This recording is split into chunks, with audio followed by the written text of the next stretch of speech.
এখন শুরু করছি মধ্যপ্রদেশের একটা ঘটনা।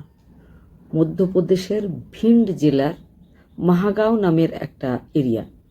সেখানে থাকতো একটা ফ্যামিলিটা ছিল মুনিশ ধানু আর প্রিয়া ধানুর ফ্যামিলি। তাদের একমাত্র আদরের মেয়ে নাম নিধি। নিধির জন্য তারা উপযুক্ত পাত্র খুঁজছিল। খুঁজতে খুঁজতে গোয়ালিয়রে একটা পাত্র তারা সন্ধান পেয়েও গেছিল। তার নাম দেবু। সে বিশাল ব্যবসায়ী, কোটি কোটি টাকার সম্পত্তি রয়েছে তার। অ্যারেঞ্জ ম্যারেজ, বিয়ে ঠিক হয়ে গেছিল, ধুমধাম করে বিয়ে হয়ে গেছিল। নিধির বিয়ে করার ইচ্ছা ছিল না, কিন্তু মা বাবা তাকে বুঝিয়েছিল যে পাত্র খুব ভালো, সারা জীবন তুই খুব ভালোভাবে থাকতে পারবি।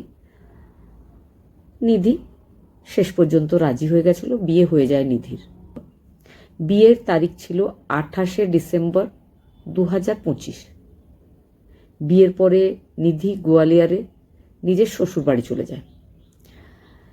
বউ ভাতের পরদিন, বিয়ের 2 দিন পর, নিধি নিজের হাজব্যান্ডকে বলে যে আমি ছোলে ভটুরে খাবো, আমার খুব ইচ্ছা করছে।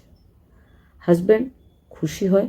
বউ প্রথমবার বাইরে যেতে চেয়েছে, ছোলে ভটুরে খেতে চেয়েছে। নিধি আর তার বিজনেসম্যান হাজব্যান্ড, যার নাম দেবু, দুজনে নিজেদের গাড়িতে বেরিয়ে পড়েছিল। বেরিয়ে তারা মার্কেটে যায়। নিধি একটা স্টল, যেটা বাইরে বিক্রি হয় খাবার দাবার, সেই স্টলটা দেখিয়ে বলেছিল যে বাইরে কোনো খুব নামি দামি রেস্টুরেন্টে খাবো না, ওই স্টলে গিয়ে আমরা দাঁড়িয়ে খাবো। হাজব্যান্ড ওয়াইফ দুজনে ছোলে ভাটুরে খায়।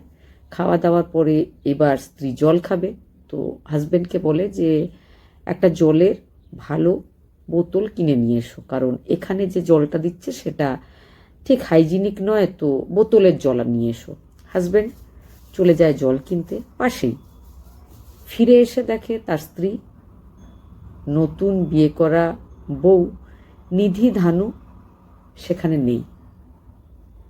সে ভয় পেয়ে যায়, সারা মার্কেটে খুঁজে দেখে। তার মনে হচ্ছিল হয়তো নিধি কিছু কিনতে গেছে। নিধির ফোনে কল করে বারবার, নিধির ফোন সুইচ অফ। অনেক খোঁজাখুঁজি হয়, রাত হয়ে যায়। এবার সে নিজের বাড়িতে, আর তার বাড়ির লোকজন মেয়ের বাড়িতে খবর দিয়েছিল যে নিধিকে খুঁজে পাওয়া যাচ্ছে না। আজকাল যেহেতু অনেক রকম খবর পাওয়া যায় যে বিয়ের পরে হাজব্যান্ডকে ফেলে রেখে ওয়াইফ পালিয়ে গেছে, কখনো বা হাজব্যান্ডকে মেরে ফেলেছে, তো এই জন্য নিধির যে বাড়ির লোকজনেরা তারা বলতে থাকে যে আমাদের মনে হচ্ছে যে নিধির যে হাজব্যান্ড দেবু, সে নিধির সাথে কোনো দুর্ঘটনা ঘটিয়ে ফেলেছে। না হলে আমাদের একমাত্র সন্তান হঠাৎ করে শ্বশুর বাড়ি থেকে স্বামীর সাথে বেরিয়ে কোথায় উধাও হয়ে গেল।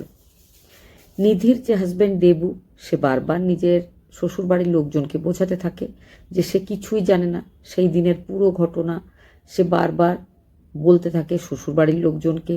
এবার 2 বাড়ির লোকজন গেছিল পুলিশ স্টেশনে। পুলিশ খোঁজাখুঁজি শুরু করে। পুলিশ টিম লোকেশন ট্রেস করে জানতে পারে যে নিধি ধানু ইন্দোরে রয়েছে। গোয়ালিয়রের পুলিশ টিম সঙ্গে নিধির মা বাবা সঙ্গে নিধির হাজব্যান্ড চলে গেছিল ইন্দোর থানায় বসে নিধিকে, নিধির প্রেমিক, যার সাথে সেই সময় নিধি ছিল, যার নাম সুরজ, তাকেও ডাকা হয়। নিধির বাবা মা নিধির পায়ে ধরে নিধিকে রিকোয়েস্ট করে যে বাড়ি ফিরে চলো, তোমার যে বিয়ে করা হাজব্যান্ড তার সাথে যাও। কিন্তু নিধি পরিষ্কার জানিয়ে দেয় সে কোনোভাবেই তার হাজব্যান্ডের বাড়িতে যাবে না, সে সুরজের সাথেই যাবে। নিধির যে হাজব্যান্ড, সেও কিন্তু নিধির সাথে 2-3 দিন কাটিয়েছিল। সেও নিধিকে নানানভাবে রিকোয়েস্ট করে যে আমার সাথে ফিরে চলো, কারণ আমার যে সম্মান রয়েছে সবাই খারাপ বলবে, বউ আমাকে ঠকিয়ে দিয়ে পালিয়ে গেছে, এই ব্যাপারটা আমার ব্যবসার মহলে যদি লোকজন জানতে পারে তো আমার সম্মান খুব নষ্ট হয়ে যাবে, তো প্লিজ তুমি আমাদের বাড়ি ফিরে চলো। নিধি কিন্তু রাজি হয় না। নিধি ঠিক করে যে সুরজের সাথেই সে থাকবে। পুলিশ কিন্তু বলে দেয় যে দুপক্ষই, আপনাদের আর কিচ্ছু বলা যাবে না। নিধি একজন প্রাপ্তবয়স্কা মহিলা, সে যেটা ইচ্ছা সেটাই করতে পারবে। আপনারা যে যার বাড়ি ফিরে যান। নিধি নিজের যে বর্তমান প্রেমিক বা হয়তো তারা বিয়েও করেছে, তো তার সাথে সুরজের সাথে নিধিকে যেতে দেওয়া হবে। সেটাই হয়, চলে যায়। তবে নিধির যে হাজব্যান্ড দেবু, সে নিজের শ্বশুরকে রিকোয়েস্ট করে যে আপনি কিন্তু আবারও নিজের মেয়েকে বুঝিয়ে বলবেন, যদি আমার সাথে ফিরে যেতে চায় আমি কিন্তু রাজি। পুলিশ যখন কথা বলেছিল তখন জানতে পেরেছিল নিধির সাথে সুরজের বন্ধুত্ব হয়েছে সোশ্যাল মিডিয়া থেকে। তারপরেই তাদের দুজনের মধ্যে প্রেম হয়েছিল। তবে নিধি নিজের মা বাবাকে জানাতে সাহস পায়নি। যাই হোক, নিধির মা বাবা নিজের এরিয়াতে ফিরে যায়। 10 জানুয়ারি 2026 নিধির বাবা নিধিকে কল করে। নিধির মাও কথা বলে যে যা হয়ে গেছে হয়ে গেছে, তো তুই নিজের হাজব্যান্ডকে নিয়ে মকর সংক্রান্তিতে আমাদের বাড়ি আয়। নিধি খুব খুশি হয় যে বাবা মা আর তার উপর রেগে নেই।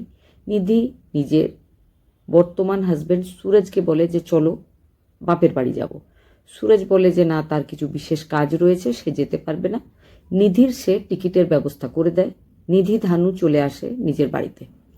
বাবা মা খুব খুশি হয়ে তাকে ভালোবেসে আদর করে অনেক গল্প করে যে এখন সে কেমন আছে, সব কথা শোনে। নিধি নিজের যে পাড়া প্রতিবেশী বন্ধু সবার সাথে দেখা করে। সে সবাইকে বলে সে খুব সুখে আছে। এসে যায় 12 জানুয়ারি 2026। নিধির সাথে নিধির বাবা বলে চলো আমরা একটু কোথাও থেকে ঘুরে আসি। ঘুরতে যাচ্ছিল একটা নির্জন রাস্তা দিয়ে। যেতে যেতে হঠাৎ নিধির বাবা নিধিকে আবার বলতে শুরু করে যে সুরজকে ছেড়ে দিয়ে পুরনো হাজব্যান্ডের বাড়ি চলে যাও, কারণ দুই ফ্যামিলির মান সম্মানের ব্যাপার। নিধি আবারও সেই আগের মতো বলে যে না, ক্ষমা করে দাও, আমি আর ফিরে যেতে পারবো না সেই হাজব্যান্ডের বাড়িতে, আমি খুব ভালো আছি। এই কথাটা শুনে নিধির বাবা নিজের পকেটে রাখা পিস্তল বের করে নিধির মাথায় গুলি করেছিল। তারপরে সেখান থেকে নিধিকে ওই অবস্থায় ফেলে রেখে চলে গেছিল। কিছু পরে রাস্তা দিয়ে যেতে গিয়ে কিছু লোকজন ওই বডিটা দেখেছিল। দেখে কিন্তু তারা চিনতে পেরেছিল, কারণ তারা বেশিরভাগ লোকজনই কাছাকাছির এরিয়ার, যেহেতু নিধিকে তারা চিনতে পেরেছিল। পুলিশ স্টেশনে খবর দেওয়া হয়। পুলিশ এবার চারিদিকে খোঁজাখুঁজি করতে শুরু করে যে নিধির সাথে কে এই ঘটনা ঘটিয়েছে। ইতিমধ্যেই ওই ঘটনার পর 8 ঘন্টা কেটেছে। এমন সময় মাহাগাঁও থানাতে এসে হাজির হয় নিধির বাবা মুনিশ ধানু। সে এসে পুলিশকে বলেছিল যে আমাকে অ্যারেস্ট করুন, কারণ আমি নিজে হাতে নিজের মেয়েকে শেষ করে ফেলেছি। এই পর্যন্ত নিধির বাবাকে পাড়ার বা এরিয়ার লোকজনেরা খুব ভদ্র আর শান্ত মানুষ বলেই জানত। তিনি কখনো জীবনে কোনোদিন কারো সাথে ঝগড়া বিবাদ করেননি, কারো সাথে তিনি জোরে কথা বলেননি। নিধিকে তিনি যেহেতু একমাত্র সন্তান ভীষণ ভালোবাসতেন, কিন্তু নিধি যখন তার মান সম্মান নষ্ট করেছিল তখন থেকে তিনি একদমই কথা বলতেন না কারো সাথে।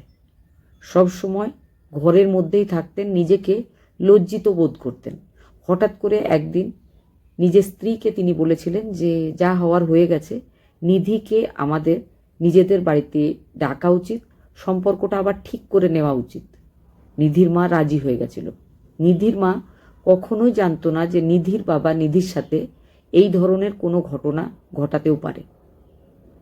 একটা জেদি মেয়ে আর এক শান্ত বাবা। ঘটনাটা শোনার পর কি মনে হয়েছে যে দুজনের মধ্যে কে জিতলো আর কে হারলো? অবশ্যই কমেন্টে জানাবেন।